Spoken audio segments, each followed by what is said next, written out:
આજનો આપણો પ્રશ્ન સલ્તનત યુગની સામાજિક સ્થિતિ. સલ્તનત યુગની સામાજિક સ્થિતિની વાત કરીએ તો સામાજિક સ્થિતિમાં કઈ વાતો આવશે? તો શરૂઆત આપણે લખીશું સામાજિક વર્ગોથી શરૂઆત થાય. સામાજિક વર્ગોની અંદર આવી જાય જ્ઞાતિઓ. સલ્તનત યુગની શરૂઆત થઈ તો આપણે એવું કહી શકીએ કે 13મી થી 16મી સદી સુધી સલ્તનત યુગ ભારતનો હતો. એ દરમિયાન ભારતની અંદર મુખ્ય વર્ગ કયો? તો એક વર્ગ હતો હિન્દુ, બીજો વર્ગ હતો મુસ્લિમ. આટલી વાતો આપણે પ્રસ્તાવનામાં લખી શકીએ. આટલી વાત કરવાની. ત્યારબાદ શું કરીશું? ત્યારબાદ આપણે વાતો કરીશું તો ભાગ પાડીશું, પોઈન્ટ પાડીશું. એના પછીનો પોઈન્ટ તો કયો પોઈન્ટ આવશે? તો મુસ્લિમ સમાજ. સલ્તનત સમયનો જે મુસ્લિમ સમાજ હતો એ એના આજના મુસ્લિમ સમાજનો ઘણો મોટો ફરક. મુસ્લિમ સમાજ તો મુસ્લિમ સમાજ મુખ્યત્વે એ વખતે શેનો બનેલો હતો? તો એમાં તો બે ભાગ હતા, પણ મુખ્ય ભાગ જે હતો એ અમીર ઉમરાઓ જે શું કરતા? તો અમીર ઉમરાઓ કોણ હતા? તો તુર્કી અને અફઘાની. કોણ હતા એ? તુર્કી અને અફઘાની. તો આ વિદેશી શાસકો હતા અને લગભગ એવું માનો કે એ જ શાસક હતા. અને સુલતાનો ગાદી પર બેસાડવા અને ગાદી પરથી ઉતારવા એનું કામ લોકો કરતા હતા. પણ તેમ છતાં પણ બે ભાગ પાડી શકીએ. એક આવશે વિદેશી મુસ્લિમો, બીજો આવશે ભારતીય સ્થાનિક મુસ્લિમો. વિદેશી મુસ્લિમોના બે ભાગ હતા. એક કલમધારી, તલવારધારી. ભારતીય મુસ્લિમોની સ્થિતિ એ થોડીક નીચી હતી વિદેશી મુસ્લિમોના.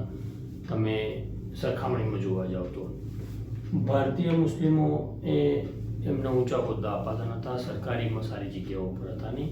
થોડીક પરિસ્થિતિ એવી હતી. અને વિદેશી મુસ્લિમો જે હતા એ કોણ હતા? તો જો સત્તા પક્ષમાં હતા, વૈભવશાળી હતા. કેમ કે સત્તા એમના હાથમાં હતી અને તે લોકો જોડે બધા જ ઊંચા હોદ્દા હતા. બરોબર? આ મુખ્ય વર્ગ હતો. ત્યારબાદ બીજો કયો વર્ગ કહી શકાય? તો એના પછીનો વર્ગ આવશે. એના પછીનો વર્ગ કહી શકાય કે એક આ વર્ગ હતો ઉલેમા અને મૌલવીઓ. બરોબર? તો મુખ્ય કામ શું હતું? તો પહેલા આપણે એ જોયું કે ઉલેમા અને મૌલવીઓ તો કઈ જગ્યા છે? તો અરબસ્તાન, ઈરાન. અરબસ્તાન, ઈરાન અને મિસરના મુખ્ય હતા. શું કામ હતું?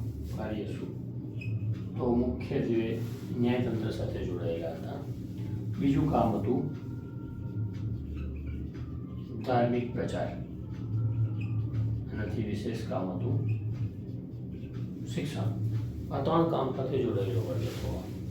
ત્યારબાદ આવશે કયો વર્ગ? ત્યારબાદ આવશે સ્થાનિક મુસ્લિમો. તો સ્થાનિક મુસ્લિમોમાં શું આવશે? સ્થાનિક મુસ્લિમોમાં આપણે જોઈએ કે મુસ્લિમો બનવાનું મુખ્ય કારણ, તો સ્થાનિક મુસ્લિમોનું મુખ્ય કારણ હતું ધર્માંતરણ. ધર્માંતરણનું મુખ્ય કારણ હતું ખૂબ જ જટિલ, જબરજસ્ત, કડક, રૂઢિચુસ્ત જ્ઞાતિ વ્યવસ્થા. નીચેનો વર્ગ હતો સદીઓથી જ્ઞાતિ વ્યવસ્થાથી પીડાતો હતો. એ લોકોએ એક આ એનો પોતાનો એક ઓપ્શન તરીકે જોયું અને એના લીધે ધર્માંતરણથી સ્થાનિક મુસ્લિમો એટલે ભારતીય મુસ્લિમો ઊભા થયા. મોટાભાગે આમાં કોણ હતું? તો ખેડૂતો, કારીગરો,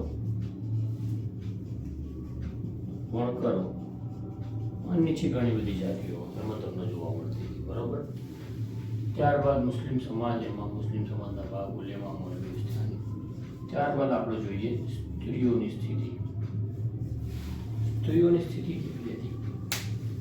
તો એ જોઈશું સ્ત્રીઓની સ્થિતિ મધ્યકાલીન સમયમાં, સલ્તનત સમયની અંદર સ્ત્રીઓનું સ્થાન નીચું હતું, બહુપત્નીત્વ જોવા મળતું હતું. તેમ છતાં પણ ભારતની અંદર જે મુસ્લિમ સમાજ હતો તે એક પત્નીને મહત્વ વધારે આપતો હતો. દીકરીના જન્મને આવકાર મળતો ન હતો. એકંદરે સ્ત્રીઓનું સ્થાન નીચું હતું. ત્યારબાદ આપણે જોઈએ કે સલ્તનત સમયના હિન્દુ સમાજ.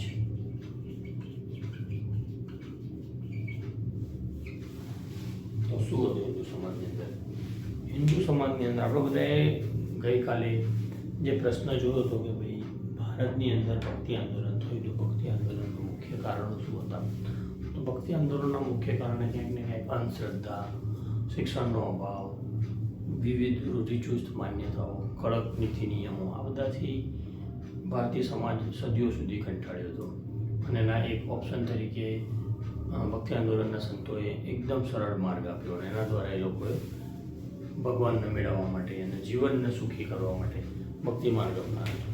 તો હિન્દુ સમાજમાં ક્યાંક ને ક્યાંક શું હતું? તો હિન્દુ સમાજમાં ક્યાંક ને ક્યાંક ઉદાસીનતા જોવા મળતી હતી જીવન માટે. જ્ઞાતિ વ્યવસ્થા ખૂબ જ ઊંડું સ્વરૂપ ધારણ કરી ચૂકી હતી. તેના લીધે અંધશ્રદ્ધા અને શિક્ષણનો અભાવ ખૂબ વધી ગયો હતો. એ બધાના પ્રભાવથી શું હતું? તો ભારતીય સમાજની અંદર સતી પ્રથા જોવા મળે, બાળ લગ્ન જોવા મળતા હતા અને વિધવાના લગ્ન કરવા માટે પરવાનગી નથી.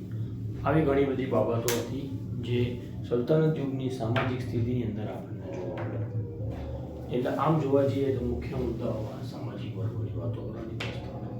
મુસ્લિમ સમાજમાં અમીર ઉમરાવ, તુર્કી અફઘાની લોકો શાસકને બેસાડતા, શાસકને નીચે ઉતારતા, બરાબર. ઉલેમા, મૌલવીઓનો એક વર્ગ હતો, એક વર્ગ સ્થાનિક મુસ્લિમોનો હતો, એક વર્ગ હિન્દુ સમાજનો હતો. અને પછી છેલ્લે આપણે સમાપનમાં લખી શકીએ કે હિન્દુ મુસ્લિમ સંસ્કૃતિનો સમન્વય થયો. ધીરે ધીરે જે નીચેનો વર્ગ હતો એ અંદર એકબીજાના સંપર્કમાં આવ્યો અને ત્યારબાદ એકબીજાના ખાનપાન, પહેરવેશ, આ તે ઘણી બધી વસ્તુઓ એકબીજાની આપલે કરી. અને આમ સલ્તનત યુગની સામાજિક સ્થિતિમાં આપણે આટલું લખીએ, આટલામાં પ્રશ્ન પૂરો થઈ જાય. ત્યારબાદ બીજો પ્રશ્ન આવે કે હિન્દુ મુસ્લિમ સંસ્કૃતિમાં સમન્વય થયું, એના કારણો શું હતા? પછી એમાં બી એવો ભાગ પાડી શકે કે હિન્દુ મુસ્લિમ સંસ્કૃતિમાં સમન્વય થયું તો એના સામાજિક કારણો કયા હતા, ધાર્મિક કારણો કયા હતા, એના વિશે આપણે ચર્ચા કરીશું.